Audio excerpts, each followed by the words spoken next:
Astrid, min kanin. Han fælder meget i øjeblikket. Han er rigtig sød. Han er 1 år. 1,5 år. Og han har også lidt brun pels her. Og han er rigtig sådan. Og det er på Sømstrid. At han er den sødeste kanin i hele verden.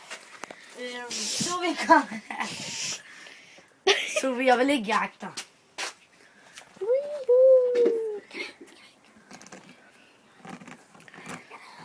Ja. Han har bred røv. Det her, det er Sophie. Han har bred røv. Vis Det lige er hans bagdel. Se lige, hvor bred Stines røv. søsters kanin. Ja, og jeg er Stine. Ja.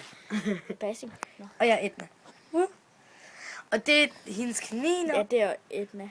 Og hun har fået kaninunger 3 gange i træk. Ja, men de tredje kunne døde. Ja. Så har vi præsenteret dem. Op med dig. Skal de ikke ind i buret? Se min dejlige Benjamin. Han er far. Han er søn. Værsgo. Hej hej.